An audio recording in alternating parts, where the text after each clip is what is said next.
Okay, people, I'm supposed to teach you. Power's still out here in this house, not the neighborhood. It's just this house.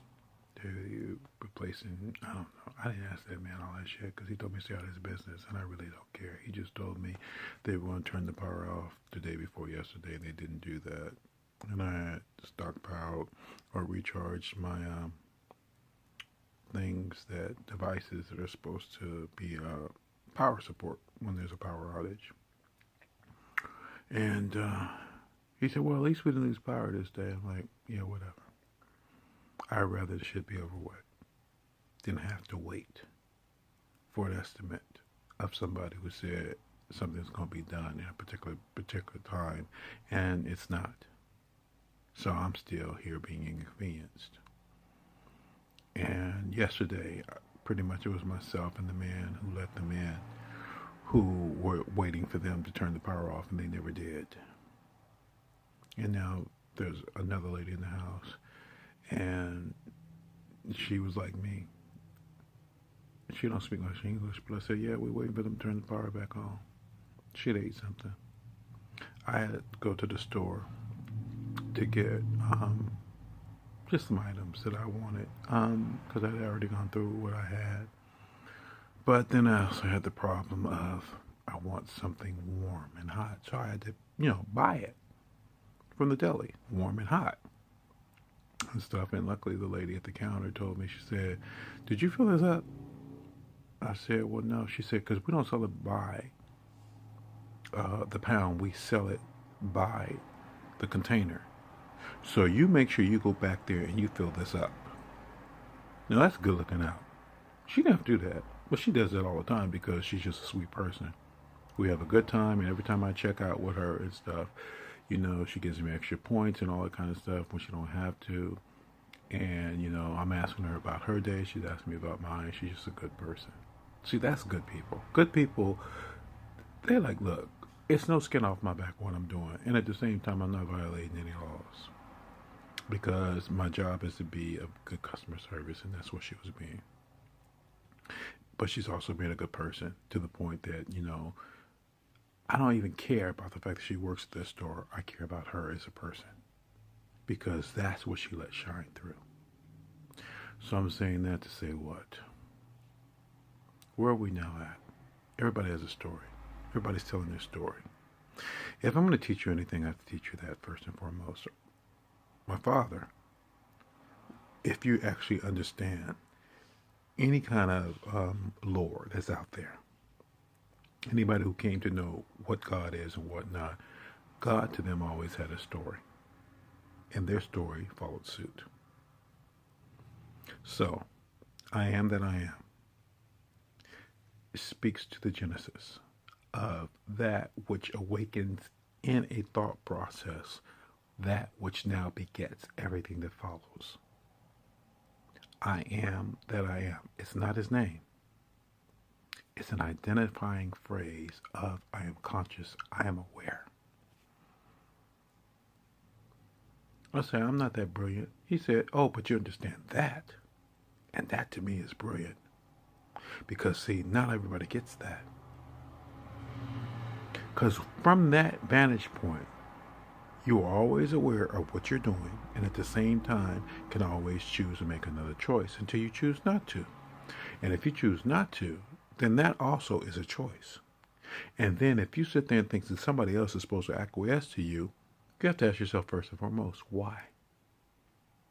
Why does this person now owe me that in submission when I don't feel like I owe it even to myself, much less to them?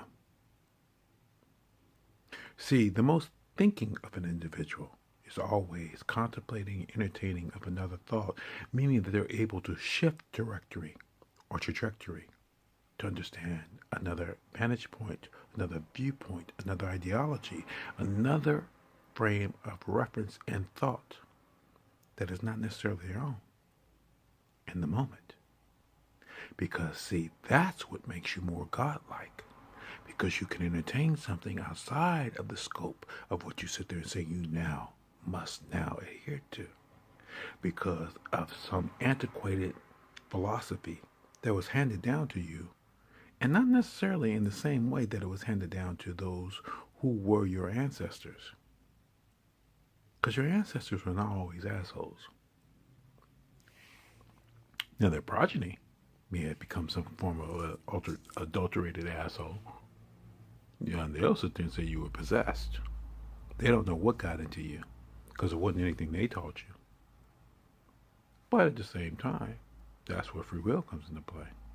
And that's what people don't see. I really don't have a problem with the fact that people are different. I have a problem with the fact that people think that because they're different, that makes them superior. It doesn't. It just makes you who you are. And at the same time, if I ain't doing anything to you, please don't do anything to me. And at the same time, if now you feel like I become cannon fodder to your stupidity, then there's not supposed to be a consequence to that, then what the hell is anybody praying for in terms of justice? Much less call themselves now enacting justice, seeking justice, or even being able to speak to what justice looks like. You talk too much shit in an intellectual standpoint, a philosophical standpoint, and more, to say that you actually have grasped what the true concept is. Because if you understood these things, there would be no world wars going on. There would be no dictatorships. Actually, democracy wouldn't even be a concept. It would just be a way of life, meaning that everybody would be just doing what they're doing. And at the same time, if they happen to give, they would give. But at the same time, that's a brand of socialism, according to some people. I don't know when democracy was equated to be straight up assholism and capitalism. Democracy was supposed to be about the fact that all the people came together and understood one concept, that we all get along. They were all supposed to support one another, which is a brand of socialism. But at the same time, you say, no, we're not having that. Then you started coining democratic socialism. And at the same time, as you were doing that, you started demonizing democracy, because then you said the Republicans were about the family base. But one thing we do know about the Republicans is a lot of their ideals don't actually support a family base. I mean, their family base, yeah, but not necessarily your family base, because they want to sit there and tell you how you're supposed to live, but at the same time, they're not going to allow you to have the same things they have, an advantage point, in order to be able to support that particular ideology. It stays at odds and contention. But at the same time, the Republicans at one time had a black supportive base, because they were the ones who were talking about, for freeing of the slaves. Historically, in fact. But at the same time, that's since flipped. They had different names for them then. I mean, Whigs and all kind of shit like that. I mean, I can't say that the Republicans were Whigs or the Democrats were Whigs. Somebody was a Whigs. I just know they were the Whigs. But the thing is, they used to wear wigs back in the old days anyway, when they were penning the Constitution and the Declaration of Independence and all that kind of shit. Motherfuckers wore wigs, just like they wore in Great Britain. I mean, because that's where they came from. Shit. They were wearing the wigs. The wig party, whatever. If that's how you can identify somebody. But the thing is, see, they ain't my ancestors. My ancestors came over on slave ships. Why am I supposed to teach you about your own ancestry when you have not even made an attempt to learn my own? But at the same time, you want me to learn your ancestry and then sit there and say I identify with it when I don't. And I don't even identify with a lot of my own ancestry. Because I know for a fact that there were a lot of kings and queens in Africa who basically sold off their enemies into slavery, not thinking that at some point in time they will run out of those people to sell off. And then the people that they were trading with in that vein said, well, no, nigga, we gonna take you. And they look stupid. That's a historical fact, too. Why am I talking to people who actually don't look at the bigger picture and at the same time think I'm stupid? In a minute, I'm going to take a nap because I can and because I need to, because the power is off here and I'm not trying to use up all the power on my phone. And even though I have my little backup battery here, I ain't going to spend all my little power reserve cell to record to y'all when I don't know. First off, well, I know for a fact, first off, y'all ain't listened to everything I'm saying anyway. I believe the last thing I posted, 2 people watched it. Things I posted yesterday. I think I posted 4 things. 3 of them got watched one time. And there was the 4th that nobody looked at. So why am I wasting all this energy talking to people who actually think they got everything under control? You got to go through some more shit. And then the numbers will start ticking up. I already know that. But that's why I'm pissed. Because I'm like, why am I being made to wait for a response? Because they ain't going to do shit anyway.